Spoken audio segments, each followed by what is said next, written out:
Adaptation from 2002. And this is a Hmm. film directed by Spike Jonze, written by Charlie Kaufman, starring Nick Cage, Meryl Streep, and Chris Cooper. And the IMDb plot summary: a lovelorn screenwriter becomes desperate as he tries and fails to adapt The Orchid Thief by Susan Orlean for the screen. I like when they put rhymes into the log lines. Hey, that rhymed. Anyway, so this I'll talk about the Nick Cage aspect of this and then get into my thoughts on the overall film. This for me and why it's a masterpiece is not only is he stretching himself by he's playing twins in this film. He's playing both Charlie Kaufman, who is the writer of the movie, so the writer is in the movie, but also a fictional twin brother of the writer. So the writer doesn't actually have a twin brother, but he wrote Hmm. himself one in this film. And they look the same. They have similar type of quirks, but they have very different personalities. One who's Charlie, who's the actual writer, is very introverted and, a typical what you would imagine in your head like a screenwriter would look like not very well put together, not very personable, just kind of likes being alone, typing on his typewriter to write his Extremely script. neurotic. Right, exactly, and very neurotic. Versus his brother is still, looks the same, but just a lot more extroverted and has a lot of Hmm. energy and likes hanging out with people and is much more friendly and optimistic and not as jaded as his brother. So to have Nicolas Cage be able to pull off both of those performances and you believe that they are the same DNA, they're the same personalities, but there's little things you recognize that are the same about them, but then also things that are very different. I think it's just an incredible feat to pull off as an actor. And a lot of this movie too, he's playing with him against himself.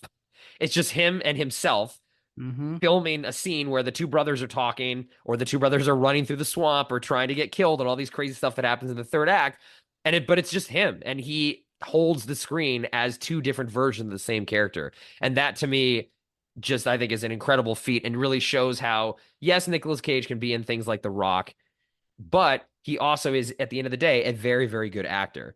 And the other point I'll make too on Nick Cage and then and get your thoughts on him in this film is, you mentioned earlier about the vibe of the director and the vibe of the movie and how, Hmm. it needs to work. And I think Nicolas Cage's energy, which is weird and quirky and offbeat and unexpected, is the same energy that Charlie Kaufman, who's the screenwriter, gives in all of his movies. So this is like they're, what the kids say nowadays, what match their freak is the expression on the streets. But they are perfectly in simpatico of the energy of Nicolas Cage and the energy of Charlie Kaufman, and the two of them coming together is just the perfect marriage of how to make Nicolas Cage's quirky, offbeat, unexpected acting performances work in a film like this. Like I don't really know if another actor could have worked as well in this part. They would have seemed like they were putting on a performance, but because you Hmm. expect this weirdness from Nicolas Cage, it's like, okay, yeah, of course he's playing two different sides of the same weird, quirky screenwriter. So that's why for me this is a masterpiece. Again, we can talk more about the film, but what are your thoughts on, yeah, this movie and Nick Cage in it? Had you seen this before? Yeah, no, I totally agree. I would have almost put this at my masterpiece as well when you'd taken it before. So I was like, Uh I'll put the different movie in because yeah. it'll be fun to have different movies. But yeah, from like an actual acting performance and range standpoint, I think this is probably the best he's ever been. And also, this is just a plus plus plus movie, that's the other thing. That Like often that Nick too. Cage is good or very good, but the movie and the other actors around him maybe are not at the same level, or it just doesn't fully come through. This whole package just really comes together really well. But yeah, he's like you said, I totally agree that it's a great match made in heaven between him and Charlie Kaufman. I would also throw in Spike Jonze in it as the That's director, true. Yes. because I think I associate the neuroses and that kind of energy with Charlie Kaufman. But I think what Spike Jonze brings is humanity, vulnerability, and maybe what you see in the other Nick Cage, who's maybe a little bit more extroverted, the Hmm. other twin brother. So it's almost like they're in this, foursome of sorts, the two twins, Charlie Kaufman and Spike Jonze, and it all works. And it's also interesting, like maybe I'll just say this now because I was saying this as my sort of take and hot thesis. Uh-huh. It's not a hot take at all, but the movies that of his that have worked on me at least is always that same quirky, zany, really committed with like a dose of humanity and grounding piece of Nick Cage that gets stretched and pulled. in different ways. It's Mm-hmm. either really dialed up and it's sort of over the top and out there. It can be scary. And Mm-hmm. in this case, it's sort of pulled in the direction of being really nervous and anxiety ridden. And that's incredible. And the fact that there are two Nick Cage performances, you can sort of see both directions of that pull Mm. opposite each other, you know, the over the top, confident to a point, Right. Nick Cage versus the over the top, really nervous, anxious Nick Cage. But it's the same person. And you see that actually in the movie, which is a bit of a magic trick. Like by the end of it, the two Nick Cage brothers, twin brothers, they kind of come together. Yeah. It's such a meta piece of work, you know, and you could sort of laugh at this too. For the longest time, people, including myself, thought that Charlie Kaufman actually had a twin brother. So No. there's like a lot of like meta-ness to it. And you, like I said, you could laugh at it too, that, oh my gosh, you're like really full of yourself. But I think Kaufman is able to pull it off for some reason, and a lot of other people just wouldn't be able to pull this off. And I think a lot of it has to do with Nick Cage's performance in the movie. Otherwise, this could all be very laughable. That again, how full of yourself are you in doing this whole thing? But and this Right. is where you need Spike Jones to, I think, undercut that as well.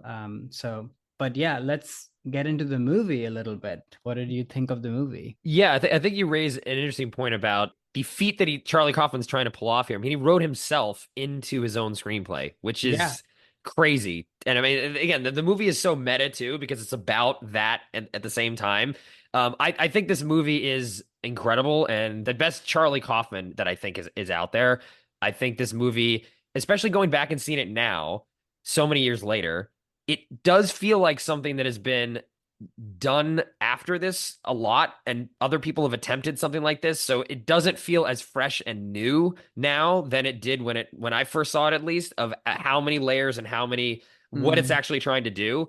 But it still is just so surprisingly effective at every kind of twist and turn and layer that it puts on in terms of what it's like to be an artist, what it's like to be a writer, all the two brothers basically representing the two different sides of Charlie Kaufman that are probably fighting against each other all the time as you're trying to be, okay, I want to be like super do this incredible, like, I don't want to say like serious movie, but something that's never been done, and like I want to do break Mhm. all the conventions. And the Nicolas Cage, or no, sorry, the Charlie Kaufman, I confused them. The Charlie Kaufman, who's just like, no, I know what the audience wants. Like, I know all the beats and how to lay out a story and tell a really good story. Forget all that stuff. And the best artists, as we mentioned in this podcast before, at least for me, are the best artists, the ones who can blend the two and give you things that work on both levels. And that's, I think, where Charlie Kaufman's character as his two brothers struggle throughout this film to get to the point where that's what they deliver. Where in the beginning of this movie, it is really weird and offbeat. And by the end, they're giving you all the things that in the first 5 minutes Nicolas Cage said should never be in a movie. Or Mhm. Charlie Kaufman's character, a chase, drug crimes, running through a swamp, guns firing, people getting killed. Like these are all. I don't want to put any of this stuff in the movie, and then the movie gives you that in the third act, and that is just so brilliant. I think this movie is incredible. What about you? Yeah, I mean, it's just such a layered piece of work. I mean, we haven't even gotten to Meryl Streep and Chris Right. Cooper, like that whole sort of story, because it is such a Russian doll sort of thing, but not in a Wes Anderson-y way, but in a very kind of intellectual, thought-provoking way, as opposed to just kind of visual way. Mm-hmm. So, because, you know, Chris Cooper is a real guy. Meryl Streep's character, Susan Orlean, is trying to write a book about him and kind of struggling to do that. And then Nick Cage's character is trying to adapt Susan Orlean's book and struggling with that. So there are already so many layers in the movie. And then if you bring in Charlie Kaufman's own neuroses and what he thinks about Hollywood and movie writing, that's like another layer in real life on top of Mm-hmm. that. And at some point, you sort of start to think that, well, is the whole movie just Charlie Kaufman's own life story of trying to write and adapt movies and make it big in Hollywood and all of that? So, but again, all this could fall apart and you could just lose track of it, or it could just be too self-serious. But it all hangs together beautifully, and you're with them.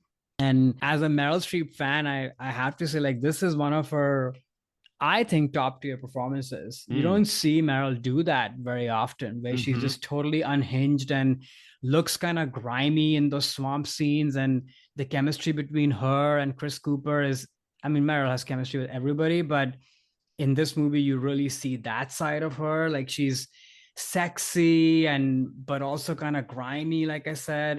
It's such a unhinged performance. I mean, that whole scene in the hotel room is just completely out there. I've When she's on never, the drugs, that part yeah, when she takes the drugs, yeah. yeah, never Yeah. seen her do anything like that, you know? Yeah. So it makes me happy that all these people are in this movie together in that time, you know?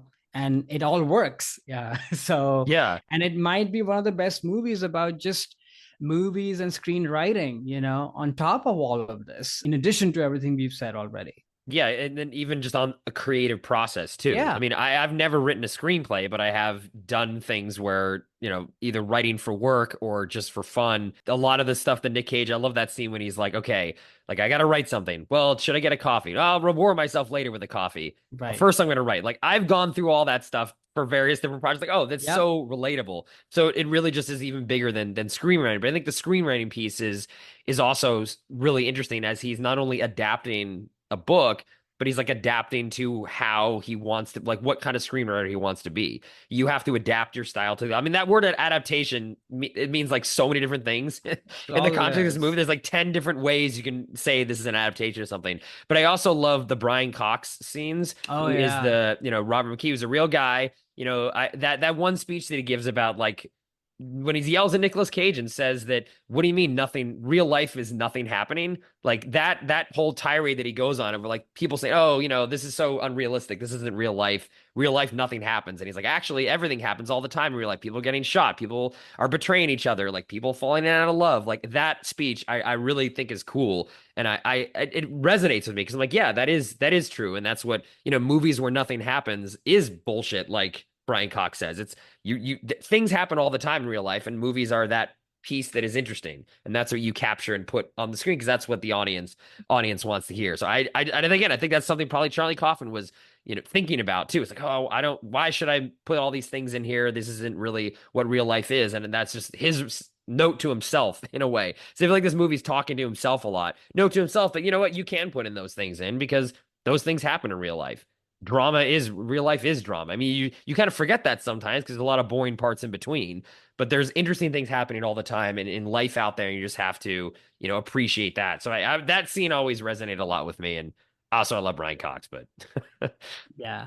I mean, he's taken a note, but I think there's also a dialogue there. Maybe he's mocking that too, because I agree, but also disagree. You know, right. movies and life doesn't have to be about the big moments because every little moment that you have with yourself or someone you care about or don't care about is also life. And there are bajillion movies where nothing quote unquote happens, but they're absolutely transcendent and amazing.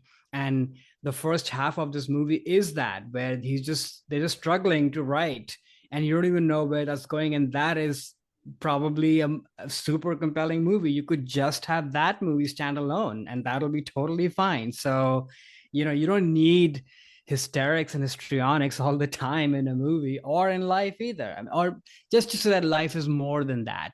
Right. But that Right. also doesn't mean that those things don't happen. Of course they do, but there are also a bajillion bad movies or bad writing about the big things that happen because then they only make it about the big things, but the truth is that life is all of these things, right? So this, it's just so interesting to me that, yeah, Brian Cox's character is true but also a bit of a meme in itself, and just when you think that he can't yell enough, he doubles up on the yelling. That always catches me because he's at such a high register of yelling, and Yeah. then he goes even higher. I'm like, how is that even Yeah, possible? one of our greatest actors. But I think Yeah. that's one of the themes of this movie, though, is that duality of you Yeah. can't have one without the other, and that's why I think he wrote himself with a twin.